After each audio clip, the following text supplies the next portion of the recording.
Eh bien bonjour à tous les petits potes, on se retrouve aujourd'hui pour un nouveau tuto minute.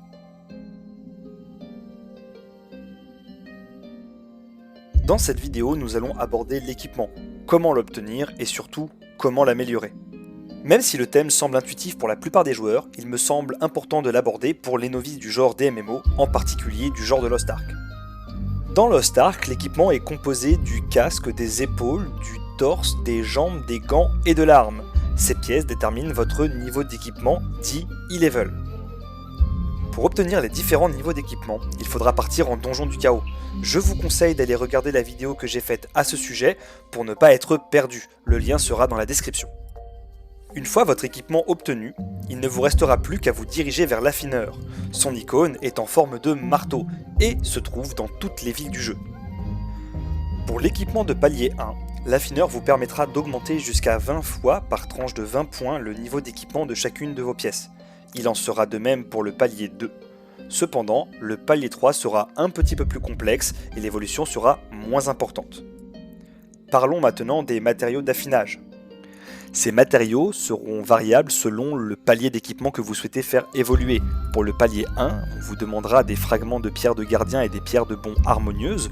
Pour le palier 2, ce sera des pierres de gardien et des pierres de bon vital. Pour le palier 3, ce sera des cristaux de pierres de gardien et des pierres de bon honorable. Les matériaux seront légèrement différents pour les armes car l'on ne vous demandera pas des fragments de pierre, des pierres ou des cristaux de pierre du gardien, mais de destruction cette fois-ci.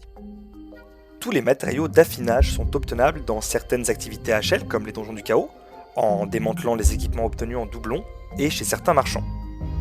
Une fois ces matériaux réunis, vous pourrez faire évoluer votre équipement, ce qui augmentera vos statistiques et votre score d'e-level.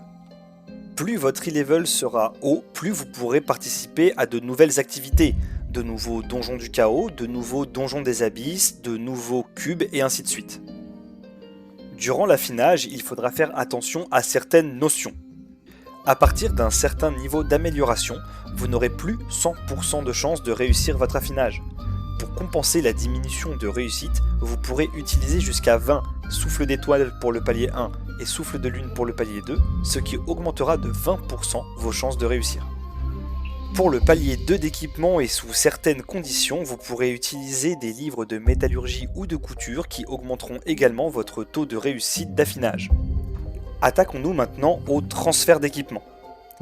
Lorsque vous ferez des donjons des abysses, vous obtiendrez des serments du chevalier ou des furies élémentaires qui vous permettront d'acheter de l'équipement de rareté supérieure. Pour ne pas perdre l'affinage réalisé sur les équipements précédents de même palier, vous pourrez, grâce au transfert, les transférer sur les nouvelles pièces d'armure.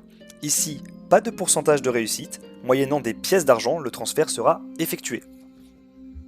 Et voilà, vous savez dans les grandes lignes comment affiner et transférer votre équipement. Il ne vous reste plus qu'à aller farmer donjons du chaos et abysses pour être le plus puissant possible. Je vous souhaite à tous un excellent jeu et vous dis à très bientôt sur les terres d'Arkésia.